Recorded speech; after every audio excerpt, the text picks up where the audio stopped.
Hi everyone, I'm back again with my overall review of the 80-Day Obsession workout program. If you've been here with me over the last 13 weeks, you've seen how I felt about the program week by week. And if you haven't watched those videos, you can go back and watch those videos from week 1 until now. But here today I'm going to be discussing just my overall review of the entire program. I loved this program. And I'll tell you why. I liked that it had a structured eating plan. So it told me what to eat and when to eat. So I didn't have to think about, oh, when I'm going to eat today, what I'm going to eat today. It told me when, before my workout, and then after my workout, and then every 2 to 3 hours after that, you eat. It's as simple as that. And I like that it had that structure so that I never got hungry. As soon as my hunger pains were coming in, it was time to eat anyway. And so I was always able to stay full and satisfied from the eating plan. The workouts were indeed challenging. I had no complaints about how challenging they were. She explained all of the workout moves in detail, and she explained any safety tips as far as supporting your back. Whatever you needed to make sure you stay injury free, she would explain those tips so that you can make sure that you stayed safe during the workouts. One thing about the workouts is they are long. Don't expect a 30-minute quick workout. A lot of them go up to an hour, which I think I've mentioned before. Some maybe 45 minutes, but definitely think you're going to spend an hour with each workout because that's basically what you're going to do.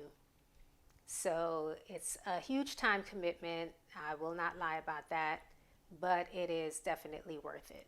I also love the foam rolling and stretching videos that were in the program. There are only 2 of them and you can use them whenever you want throughout the program. I generally use them on Sundays, which was our rest day.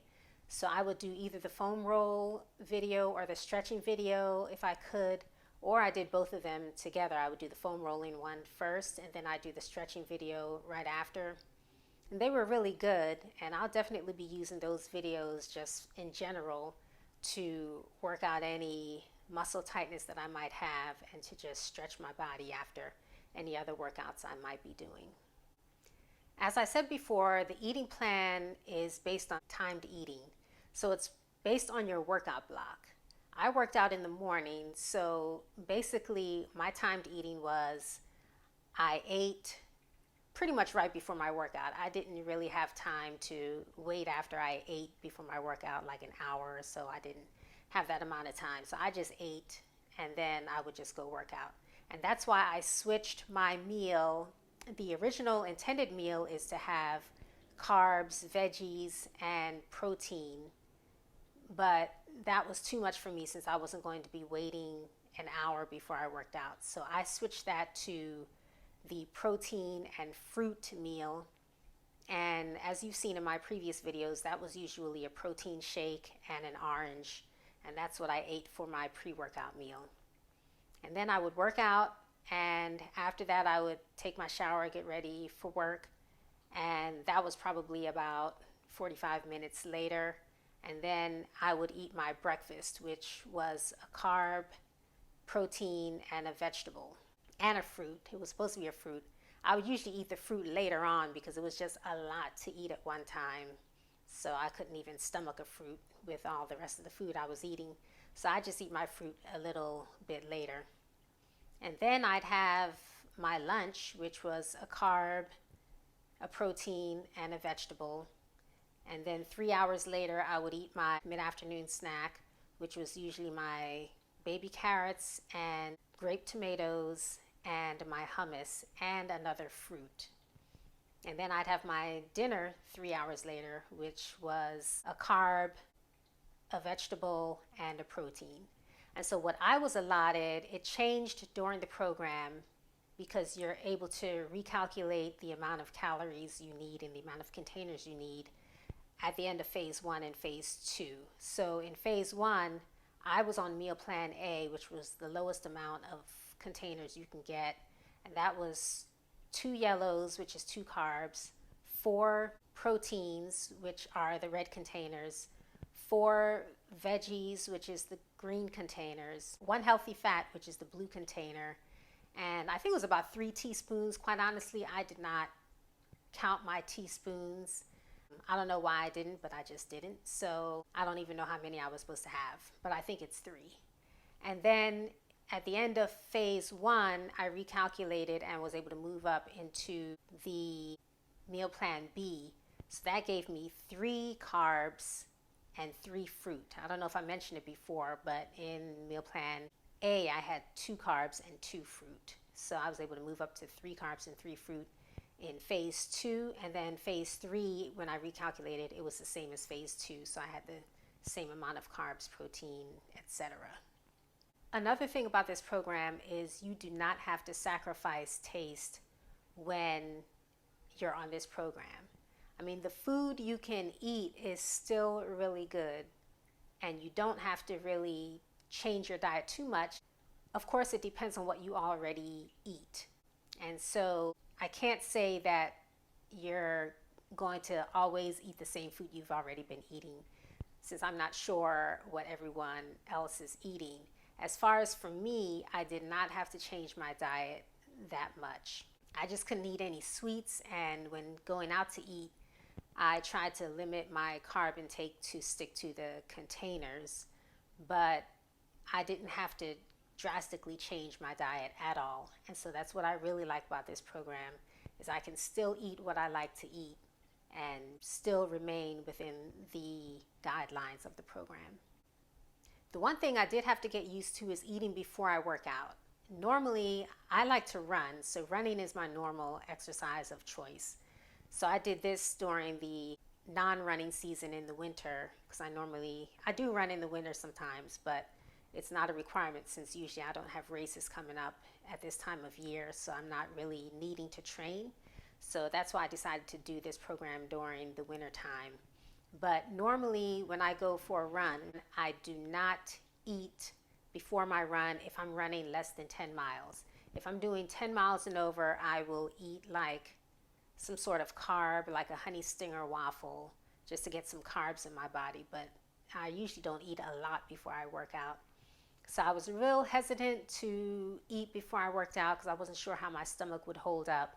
But it seems the protein shake and the fruit was very easy on my stomach, so I didn't have any problems. So I might even try eating before I go for my regular runs now, just to see if it helps me during my runs to maintain my energy and help me to perform a little better. I will say though, I had sometimes for my pre-workout meal, if I had leftover protein, like leftover chicken or anything from the day before, and I really didn't have enough other items to make a meal out of it, I would just eat that protein for my pre-workout meal so the food wouldn't go to waste.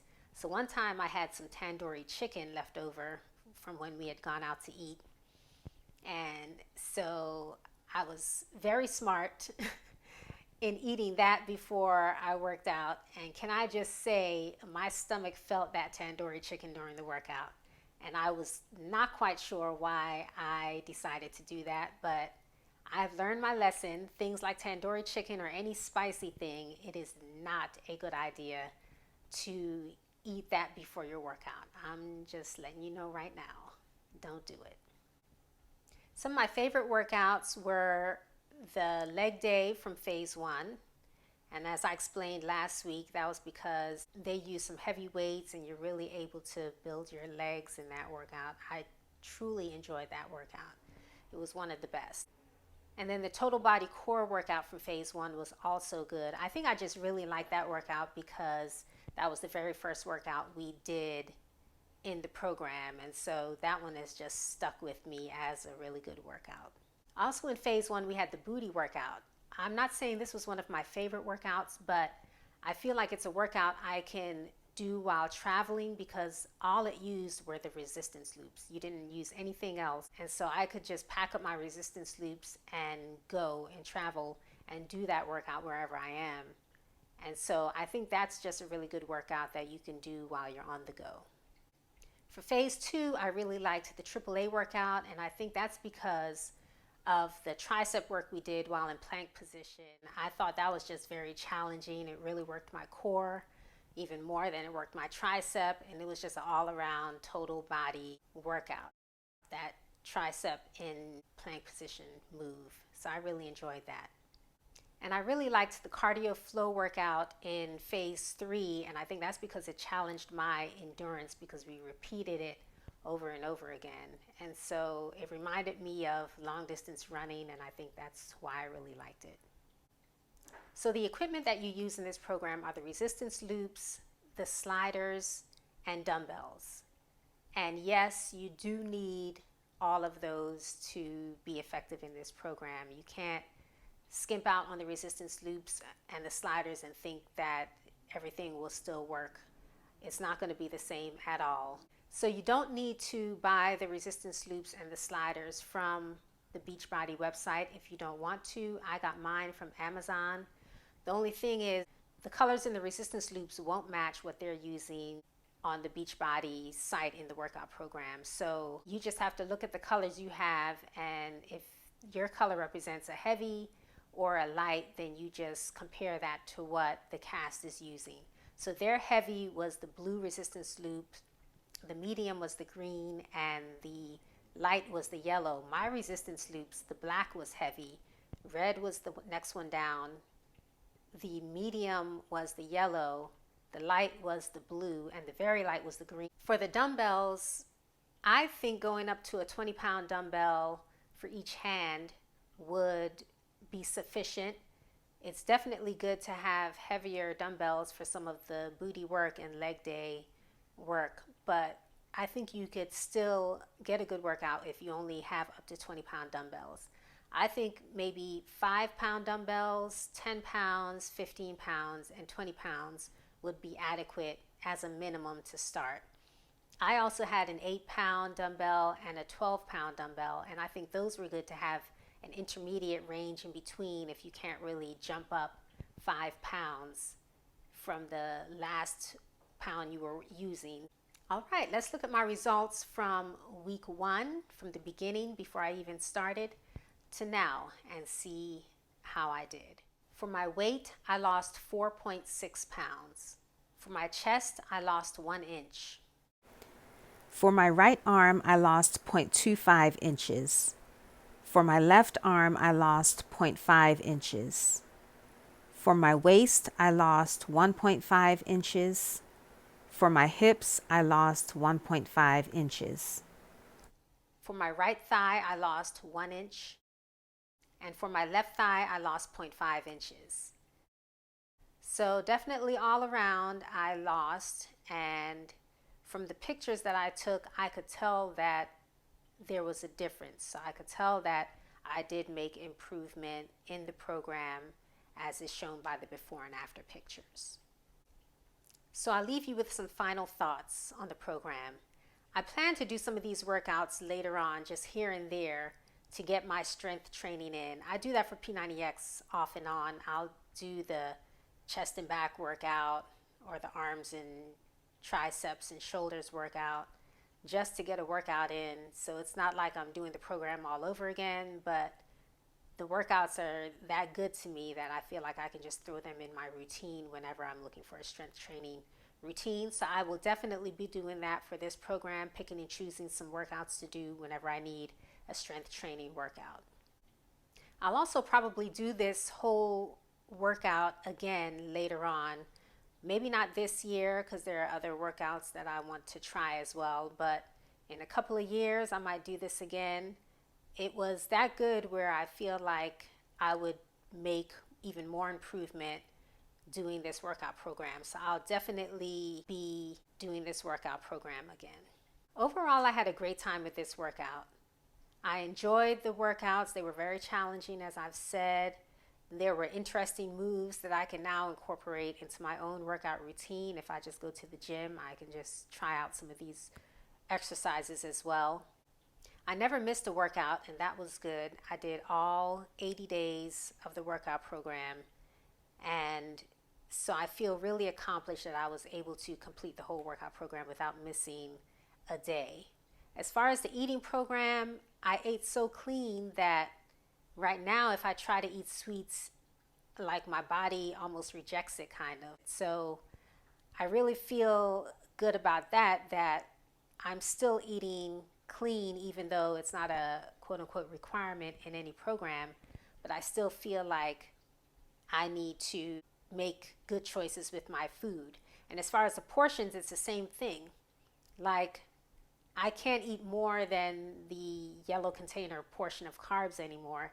If I even try, it's just like my stomach says, this is just too much. You can't eat this. So I think that's good that my body has adjusted to the eating program. And so I feel like I can eat clean without really trying to eat clean because that's just what my body wants now. So, as I said, I feel really good about this program. I would highly recommend it if you're already in a fitness routine but you want to try something different. I think this is good for someone who already works out, just to bring them up to another level. So, I really do think this is good for an intermediate level person. And I liked that you're not doing the same workout all the time. Everything changes. The whole 80 days, it's different. There's nothing that's the same. I mean, the workout will be the same, but you'll still feel like you did a different workout because you're not hearing the same jokes or the same commentary for each workout. Like for P90X, I can pretty much say what Tony's going to say in the workout before he says it because I've done that workout so many times that I can tell you what he's going to say in the video. So in this case, it's not like that because every day was a new workout, something different. So it's just a good change all the time. And I really, really like that about this program, that it wasn't the same all the time. So definitely, I'll give it a 5 out of 5 stars. I highly recommend it. If you want to check it out, go ahead and check it out. And hopefully you'll enjoy it as much as I did. Now I'll show you the remainder of the workouts that we did during peak week. If you enjoyed this video, please subscribe to my channel and hit the notification bell for any new videos.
Okay, we finally made it to the last workout of 80 Day Obsession. It's Booty Day, day 80.